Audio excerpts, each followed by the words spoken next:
Welcome back to my channel. यदि channel पे नए हैं तो चैनल को सब्सक्राइब कीजिए और बेल आइकन दबाना बिल्कुल मत भूलना। ये वीडियो सिर्फ और सिर्फ एजुकेशनल पर्पज़ है, ना हम खरीदने की सलाह देते हो ना ही बेचने की।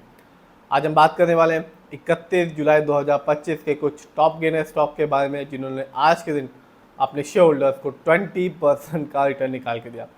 इसमें से एक कंपनी है जिसका नाम है ऑटोमोबाइल कॉरपोरेशन ऑफ गोवा। सबसे पहले बात की जाए इस कंपनी के बारे में कि वो कंपनी बिजनेस में है, बनाती है कंपोनेंट्स को, बस बॉडी पार्ट्स को, और आज के दिन इस कंपनी ने अपने शेयर होल्डर्स को 20% क्रेडिट निकाल के दिया।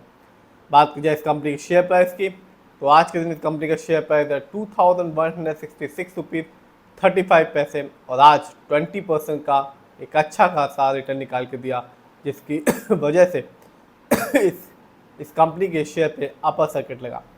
बात की जाए एक साल की यानी कि 2024 की, मार्केट डाउन था। इस कंपनी ने भी अपने शेयर होल्डर्स को निराश किया। इस कंपनी के शेयर में गिरावट रही एक साल में 23.18% की, यानी कि आज से ठीक एक साल पहले इस कंपनी का शेयर प्राइस था 2802 रुपीज़। जानते हैं लॉन्ग टर्म को यानी कि 5 साल को, तो कंपनी ने अपने शेयर होल्डर्स को 5 साल में माला माल किया। 5 साल में इस कंपनी ने अपने शेयर होल्डर्स को 594% रिटर्न निकाल के दिया, यानी कि आज से ठीक 5 साल पहले इस कंपनी का शेयर प्राइस था 329 रुपीज़। तो ये कंपनी साफ बताती है कि शेयर मार्केट से लॉन्ग टर्म में ही 5 साल 10 साल में ही आपको एक अच्छा खासा रिटर्न देखने को मिलेगा। जानते हैं इस कंपनी के ओवरऑल रिटर्न को, तो अभी तक ये कंपनी अपने शेयर होल्डर्स को माला माल कर चुकी है।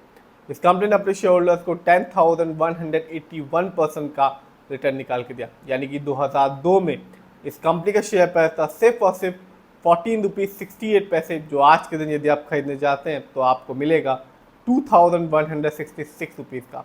जानते हैं इस कंपनी के स्टॉक के परफॉर्मेंस को, तो एक साल में इस कंपनी का हाईएस्ट शेयर प्राइस गया 3449 रुपीज़, जबकि एक साल में इस कंपनी का लो शेयर प्राइस आया 936 रुपीज़। सिर्फ इतना ही नहीं, यदि हम इस कंपनी के इवेंट्स को देखें तो कंपनी ना केवल अपने शेयर होल्डर्स को रिटर्न निकाल के दे रही है, साथ ही साथ डिविडेंड भी दे रही है।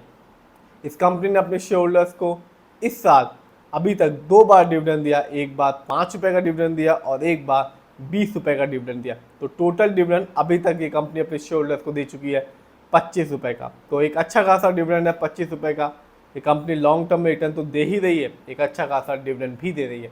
जानते हैं इस कंपनी के फंडामेंटल्स को, तो कंपनी का मार्केट कैप 1099 करोड़ है, जबकि ये कंपनी मिड कैप की कंपनी है और मिड कैप की कंपनी का मार्केट कैप होता है 500 करोड़ से लेके 7000 करोड़ के बीच में। जानते हैं इस कंपनी के पीबी रेशियो को, तो कंपनी का पीबी रेशियो है 4.33। शेयर मार्केट में किसी भी कंपनी का पीबी रेशियो अच्छा कहलाता है 1 या तो बिलो 3। जानते हैं इस कंपनी का इंडस्ट्री पी को, तो कंपनी का इंडस्ट्री पी है 44.86।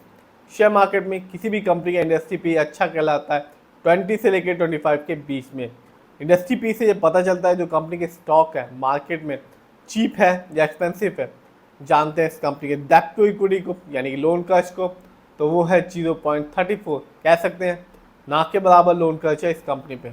बात की जाए इस कंपनी के आरओई की यानी कि रिटर्न ऑन इक्विटी, तो कंपनी का आरओई है 18.33%। शेयर मार्केट में किसी भी कंपनी का आरओई अच्छा कहलाता है 15% से लेकर 20% के बीच में। आरओई का मतलब होता है जो पैसा शेयर होल्डर ने कंपनी को दिया है, कंपनी ने उसका सही जगह प्रॉपर यूटिलाइज किया भी है या नहीं।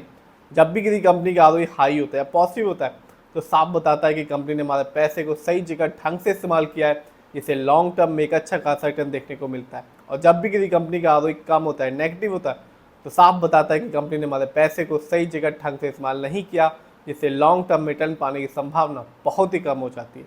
जानते हैं इस कंपनी के ईपीएस टीटीएम को, तो वो है 76.54। शेयर मार्केट में किसी भी कंपनी का ईपीएस टीटीएम अच्छा कहलाता है 80 और उससे ज़्यादा का। Earning per share trailing 12 month का ये मतलब होता है कि कंपनी ने लास्ट 12 मंथ में कितना कमाया, कुछ कमाया भी या नहीं।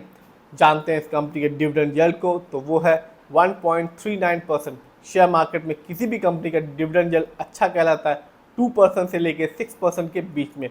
हाई डिविडेंड यील्ड बहुत ही अच्छा होता है, जो इंडिकेट करता है शेयर होल्डर्स को कि इस कंपनी के स्टॉक लेना चाहिए और अपने पोर्टफोलियो में ऐड करना चाहिए। जानते हैं इस कंपनी के फाइनेंशियल कंडीशन को। यदि हम जून क्वार्टर देखें और रेवेन्यू को देखें, तो जून में इस कंपनी का रेवेन्यू रहा 261 करोड़। जबकि ईयरली बात करें तो 2025 में अभी तक इस कंपनी ने रेवेन्यू के मामले में अर्न किया 676 करोड़। जानते हैं इस कंपनी के प्रॉफिट को, तो जून क्वार्टर में इस कंपनी का प्रॉफिट रहा 23.07 करोड़। जबकि ईयरली बात करें तो 2025 में इस कंपनी का प्रॉफिट रहा 46.60 करोड़। जानते हैं इस कंपनी के 2025 के नेटवर्थ को, तो कंपनी का नेटवर्थ रहा 254 करोड़। बात की जाए और देखा जाए इस कंपनी के शेयर होल्डिंग पैटर्न को, तो साफ है रिटेल यानी कि हम लोग का पैसा इस कंपनी में सबसे ज़्यादा लगा हुआ है, प्रमोटर से भी ज़्यादा, जिसका परसेंटेज है 50.21% का। जबकि दूसरे नंबर पर आता है प्रमोटर यानी कि इस कंपनी के ओनर्स, जिनका पैसा इस कंपनी में लगा हुआ है 49.77% का। तो कंपनी ना केवल शॉर्ट टर्म में बल्कि लॉन्ग टर्म में भी अपने शेयर होल्डर्स को एक अच्छा खासा रिटर्न निकाल के दे रही है। और साथ ही साथ अभी ही 2025 में इस कंपनी ने अपने शेयर होल्डर्स को 25 रुपये का डिविडेंड दिया और लॉन्ग टर्म में रिटर्न तो दे ही रही है। फिर भी जिस भी कंपनी के शेयर में इन्वेस्ट करें, खुद रिसर्च करें, एनालाइज करें, अपने फाइनेंशियल एडवाइजर की राय लें।